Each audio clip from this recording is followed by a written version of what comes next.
وصل على رسوله الكريم أما بعد فأعوذ بالله من الشيطان الرجيم بسم الله الرحمن الرحيم إنا أنزلناه في ليلة مباركة إنا كنا منزلين فيها يفرق كل أمر حكيم. میرے بھائیوں، یہ جو مہینہ شعبان المعظم کا مہینہ ہے، آج اس کی جو 15ویں شب ہے یہ شب برات کہلاتی ہے. آج 18 تاریخ ہے انگریز اعتبار سے، اور چاند کے اعتبار سے یہ 15ویں شب ہے. آج جس مہینے کے اندر یہ رات ہے اس کے یقیناً بڑے فضائل ہیں. گزشتہ ہفتہ پہلے اس کے متعلق آپ کے سامنے کچھ چیزیں پیش کی گئی تھی کہ حضرت ام سلمہ رضی اللہ تعالی عنہ فرماتی ہیں کہ میں نے رسول اللہ صلی اللہ علیہ وسلم کو شعبان اور رمضان 2 مہینے کے علاوہ پورے سال میں کبھی لگاتار روزے رکھتے نہیں دیکھا.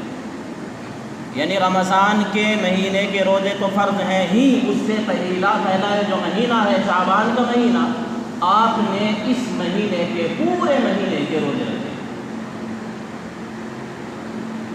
اس سے اندازہ آپ لگائیں کہ یہ مہینہ کتنی برکت والا، عظمت والا، رحمت والا مہینہ ہے کہ آپ نے اس پورے مہینے کے روزے رکھے. اور کبھی آپ نے آدھے مہینے کے اور کبھی کچھ ایام کے روزے رکھے ہیں. بہرحال اللہ کے نبی علیہ السلام نے اس مہینے کے اگلے مہینے کے ساتھ مستقل روزے رکھے ہیں اور دعا فرمائی ہے اللہم بارک لنا فی رجب و شعبان وبلغنا الی رمضان، کہ اللہ رجب اور شعبان کے مہینے میں برکت عطا فرما اور ہمیں رمضان تک پہنچا. ام سلمہ رضی اللہ تعالی عنہ فرماتی ہے اللہ کے نبی علیہ السلام نے فرمایا الشعبان شہری ورمضان شہر اللہ، کہ شعبان کا مہینہ میرا مہینہ ہے اور رمضان کا مہینہ یہ اللہ کا مہینہ ہے.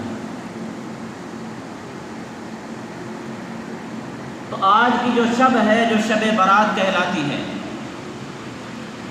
حضرت عائشہ رضی اللہ تعالیٰ عنہ فرماتی ہیں کہ اللہ کے نبی علیہ السلام بستر پر تشریف فرمان ہیں کہ اچانک میں نے دیکھا کہ آپ بستر پر نہیں ہیں.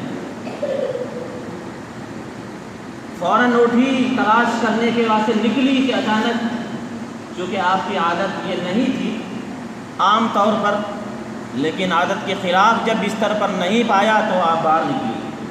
آپ نے دیکھا کہ آپ مدینہ کے قبرستان میں کھڑے ہیں اور اللہ سے ملتمس ہیں، التجا فرما رہے ہیں، دعا و استغفار میں مشغول ہیں. آپ نے فرمایا حضرت عائشہ کو دیکھ کر کہ عائشہ کیا تم نے سوچا کہ تمہارے ساتھ اللہ کا رسول ناانصافی کر سکتے ہیں؟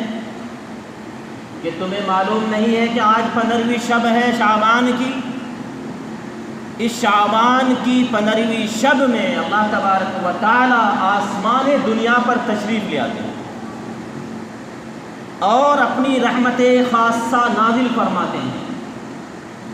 پورے سال بندہ اللہ کی رحمت کو تلاش کرتا ہے، لیکن اس رات میں اللہ کی رحمت بندوں کو تلاش کرتی ہے.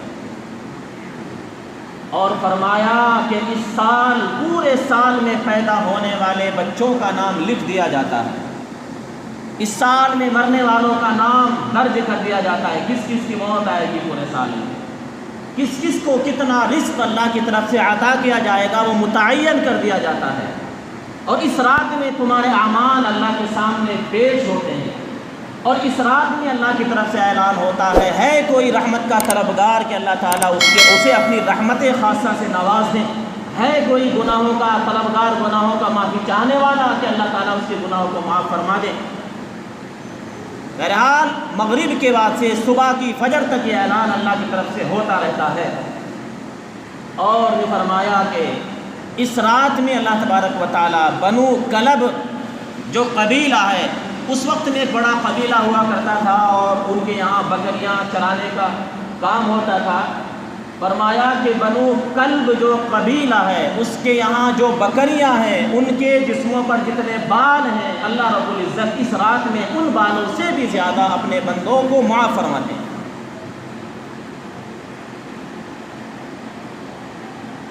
لیکن یاد رکھے میرے بھائی، یہ وہ رات ہے کہ ہر خاص و عام پر اللہ کی رحمت خاصہ نازل ہوتی ہے. ہر خاص و عام پر واحد یہ ایک رات ہے جس میں اللہ کی اتنی رحمت خاصہ نازل ہوتی ہے کہ اللہ گویا کہ بذات خود آسمان دنیا پر تشریف لے آتے ہیں. چند لوگ ایسے ہیں جن کی اس رات میں مغفرت نہیں ہوتی. اس سے زیادہ محرومی، اس سے زیادہ بد نصیبی، اس سے زیادہ خسارے نقصان والا کوئی شخص نہیں ہو سکتا کہ اس ایسی اہم رات میں بھی جس کی طرف اللہ نظر رحمت نہ فرمائے اور اس کی مغفرت نہ ہو. میرے بھائیوں، اس سے زیادہ بد نصیب کون ہوگا؟ ذرا غور سے سنیں، کون کون وہ شخص ہیں جو اللہ کی رحمت خاصہ سے محروم رہتے ہیں اس رات میں بھی. سب سے پہلا مشرک، اللہ کے ساتھ شرک کرنے والا. قرآن کہتا ہے ان اللہ لا یغفر ان یشرک بہ ویغفر ما دون ذلک لمن یشاء، کہ اللہ رب العزت شرک کرنے والے کو کبھی معاف نہیں کریں گے، اس کے علاوہ جس گناہوں کو چاہیں گے معاف کر سکتے ہیں. دوسرا، کینہ پرور، کینہ رکھنے والا. میں صحیح روایت آپ کے سامنے پیش کر رہا ہوں حدیث پاک میں. کینہ رکھنے والا، کینہ کس کو بولتے ہیں؟ کینہ، بغض، عداوت، دشمنی، حسد، جلنا جلانا، دوسروں کے خلاف سازش کرنا، دوسروں کے خلاف دل کے اندر نفرت پیدا کرنا، دوسروں کو نقصان پہنچانے کی نیت اور ارادہ رکھنا، دوسرے کو دیکھ کر جلنا بھننا. بہرحال کینہ ہے. جس وقت انسان کے دل کے اندر کینہ پیدا ہوتا ہے، کینے کے بعد حسد ہوتا ہے، اس کو دیکھ کر جلتا ہے. جلنے کے بعد اس کی ترقی سے یا اس کی عزت سے انسان کو تکلیف ہوتی ہے. یہ اللہ کی تقسیم کا گویا کہ منکر ہے، نعوذ باللہ دشمن ہے. عزت، ذلت، نفع، نقصان اللہ کی طرف سے ہے. کینہ پرور اللہ کی تقسیم سے گویا کہ عملی طور پر ناراض ہے، چونکہ یہ نہیں چاہتا اس کو کچھ ملے. ارے دیا تو اللہ نے ہے، اور حسد یہ کر رہا ہے، کینہ یہ کر رہا ہے، یہ اللہ کی تقسیم سے گویا ناراض ہے. پھر انسان اس کی برائی پر تلتا ہے، اور برائی کرنے کے بعد پھر اپنے گناہوں کی پٹوکلی کو مضبوط کرتا ہے. اور پھر یہ حاسد کو ایک پل کے لیے نہیں راحت، جہاں میں رنج و حسد ہے، جان ہے جب تک کہ جان میں، جب تک اس کی جان میں جان رہتی ہے پھر اس کا حسد بڑھتا ہی چلا جاتا ہے. تو پہلا مشرک تھا، دوسرا تھا کینہ پرور، تیسرا ہے چغلی کرنے والا، ایک کی بات جا کر دوسروں کو بتانے والا. میرے بھائیو، ہمارا تو اکثر و بیشتر کا مزاج ہے ادھر سنی اور پھر جا کے تھوڑی دیر میں کہیں اور سن لو. میرے بھائیو، ان باتوں کو آپ چھوڑ دیں، اس سے آپ کا کوئی مسئلہ حل ہونے والا نہیں ہے. اس رات میں بھی اللہ کی رحمت خاصہ سے محروم ہو جائیں گے. آج اگر ہمارے اندر یہ تمام چیزیں ہوں یا ان میں سے کچھ ہوں، ہم ان کو صاف کریں، ہم ان کو پاک کریں، اپنے دل کو صاف کریں، اپنے معاملات کو درست کریں، اور اس رات میں اللہ سے خاص طور پر توبہ کریں. ان اللہ لا یغفر ان یشرک بہ، جیسے مغفرت اس کی نہیں ہوتی اللہ کے ساتھ شرک کرنے والے کی، اس مسلمان کی بھی نہیں ہوتی جس کے اندر یہ مرض ہو. تیسرا ہوتا ہے شراب کا عادی. اگر کسی نے شراب پی ہے، غلطی ہو گئی ہے، وہ آج ارادہ کر لے، آج چھوڑ دے، توبہ کر لے، اللہ رب العزت معاف کر دیں گے. اور اگر شراب کا عادی ہے، اللہ رب العزت اس کی مغفرت نہیں فرمائیں گے. اسی طریقے سے ظالم، ظلم کرنے والا، ظلم کی ٹہنی کبھی پھلتی نہیں، ناؤ کاغذ کی صدا چلتی نہیں. آپ کسی پر ظلم نہ کریں، آپ ظالم نہ بنیں. آپ اگر ظالم بنیں گے تو اللہ رب العزت اس رات میں بھی آپ کو دھتکار دیں گے. اس کے بعد آتا ہے اپنے ماں باپ کا نافرمان. جتنے جوان ہیں جن کے ماں باپ ان سے پریشان ہیں، ان سے تڑپ رہے ہیں، ان کے آنسو ٹپکتے ہیں، میرے بھائیوں، اپنے ماں باپ، جس کے ماں باپ راضی اس کا اللہ اس سے راضی، جس کے ماں باپ ناراض ہیں اس کا اللہ اس سے ناراض ہے. آج اپنے ماں باپ کو راضی کر لینا. آج اپنے ماں باپ کو بالکل جیسے آپ اللہ سے ارادہ کرتے ہیں، نیت کرتے ہیں، کوشش کرتے ہیں، دعا کرتے ہیں کہ اللہ مجھے معاف کر دے، آپ اپنے باپ کو راضی کر دیں، اللہ تعالیٰ معاف کر دے گا. اس کے بعد آتا ہے قاتل. کسی کو قتل کرنا، مسلمان کا ناحق قتل کرنا کفر ہے. اور پھر آتا ہے سب سے آخر میں جادو کرنے والا، جادوگر.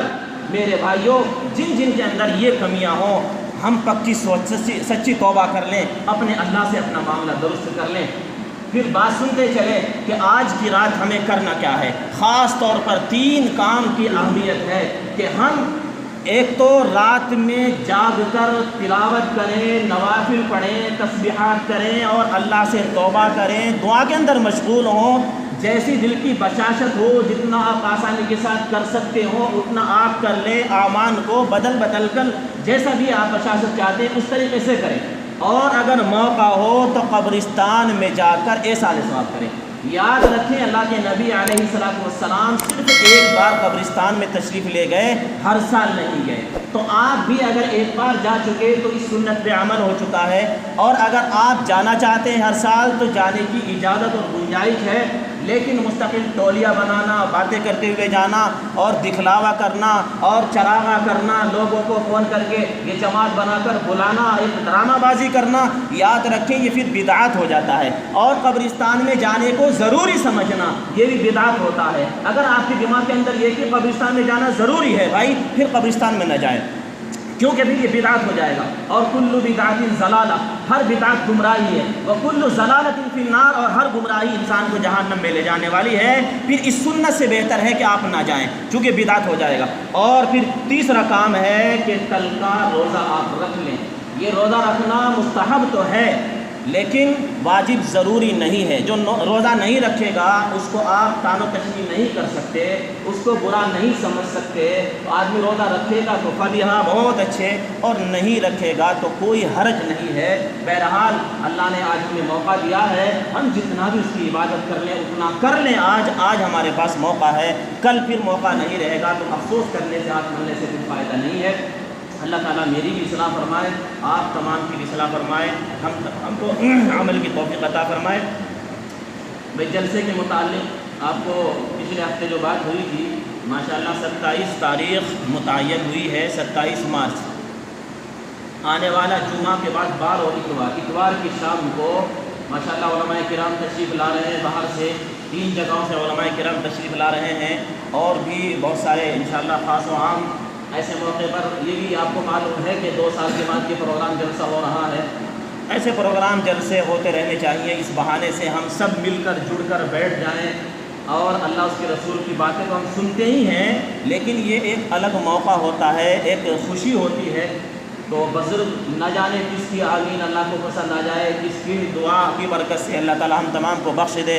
پھر یہ چونکہ مبارک مہینہ ہے، ہر رات مبارک ہے، تو 27 تاریخ طے ہے۔